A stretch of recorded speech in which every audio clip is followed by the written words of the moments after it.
We've invited Howard to come this morning and share his testimony. Howard and his wife Melissa have been attending Bucks Church for about 3 years, and I don't want to steal any steam from you, but I remember going to their home and meeting with them. It was in November, I think, of 2000 and maybe 11. Yeah, something like that, 2011 maybe. And meeting with them, sharing the gospel with them. And Howard impressed me, where he took leadership in his home and got down on his knees with his wife and his little girl, and they prayed that they would be a family that walks with God. So a neat experience, and thank you for letting me be a part of that with your family. So, brother, why don't you go ahead and share with us? Okay, so like Pastor Ken just said, my name is Howard Holmes. I'm 34. My wife and I and our family have been coming here for a few years, and it's been just a really great experience, and it's really helped us with our individual walks with the Lord as well as our relationships together. It's really helped us grow. But that's not who I always was or who I've been in the past. Recently, myself and Mike Saddam, we just came back from a trip to Southeast Asia, where we had a chance to spend some time with some church leaders and some family from they're members of our church now, just recently became members. They're full-time missionaries. And to see the work that they're doing firsthand, to really get a chance to participate and be involved. And one of the things that Rick Fraley, who is the man who lives over in Southeast Asia, asked me to speak on is giving my testimony. And you know, for me, I'm not really, I don't think I'm a good speaker in front of a lot of people. This is probably the most I've ever spoke to. So if I'm a little nervous or if I sound a little nervous, just bear with me if you don't mind. If you're not sure how to give a testimony, it's really not that hard. I looked it up a lot to try to make sure the information I would give would be correct. And it's kind of simple. You just kind of explain who you were before you met God, how you met God, and how he's worked in your life since then. And one of the things that Rick wanted me to make sure that I asked at the end of working with the leaders was to kind of say, you know, when you're done giving your testimony, whoever you're giving it to, ask them, do you want to know Jesus? Is this something that you want in your life? And, you know, let them take it from there. You know, you plant the seed, let it go from there. Let the Lord water it and work on it from there. So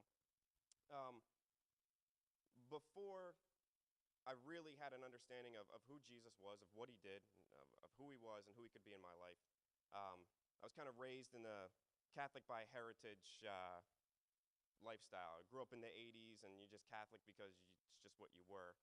We never really went to church. Anytime we prayed was just for a big meal, Thanksgiving or Christmas, and you know, it was usually the youngest one in the family had to do the prayer because nobody else wanted to do it, so that was always me. Yeah, we can laugh now, but I hated it then. You know, as I was growing up, I never really had a full understanding of who God was. It just didn't make sense to me, and being Catholic, if I asked a question and I didn't know the answer, I was kind of made to feel like, how dare you not know the answer? Like, you should just already know because you're Catholic. I mean, things just didn't make sense to me. Why are we praying to Mary? Or, you know, why are we so worried about, you know, Gabriel? It just didn't make sense to me. It didn't fit in right. As I grew up, I completely fell into the, I'm going to do what makes me feel good about myself lifestyle. Didn't matter what it was. Didn't matter if I was lying to get what I wanted, or if I was stealing, or if I was a thief or a scam artist, because those are all things that I am, or that I was. That's who I was growing up. I would lie, I would steal, I would cheat, I would do whatever I could to get what I wanted, because I thought that that's what would make me feel good. But it didn't. And as I grew up and I got older, I started to realize that still something's missing. So no matter what I tried, whether it was drugs, buying, selling, or doing whatever I wanted for myself, I was still empty. I think at my lowest point was after I had joined the Army. Melissa and I had been together for a while. We split up. I joined the Army to get away. I had always wanted to be in the Army, but, you know, I kind of didn't at the same time. I joined anyway, and while I was in basic training, I had the opportunity to get away for a whole evening to go to this Bible-type study. Most people would always sign up and go to it because it got you away from the drill sergeants and the yelling and the push-ups and the explosions, and it just gave you a little bit of a break.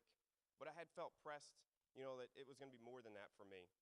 And while I was there, the guy who was speaking had said, you know, I asked everybody to bow their heads and close their eyes and said, if anybody didn't know Jesus, or if you weren't sure who he was and you kind of wanted to take that next step, raise your hand and we'll work on it from there. So I did. I was sitting on the end, almost pretty close to where we sit in church now, and go figure. I raised my hand, and somebody came over and just whisked me away into this back room where I sat down with a guy, and it was the first time I ever heard anybody give a testimony. This was the first time.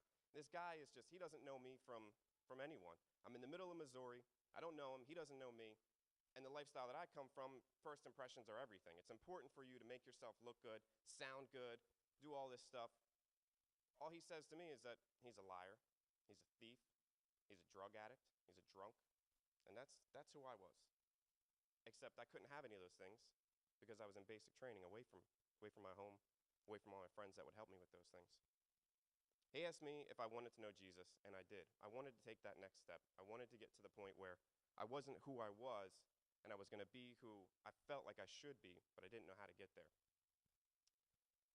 For me, after accepting that Jesus is going to be my Lord and Savior, it wasn't an instant change. I didn't get up out of the seat and suddenly feel different. I felt the same as I did, except I had a better understanding. I didn't have a complete understanding, but it was better than it was.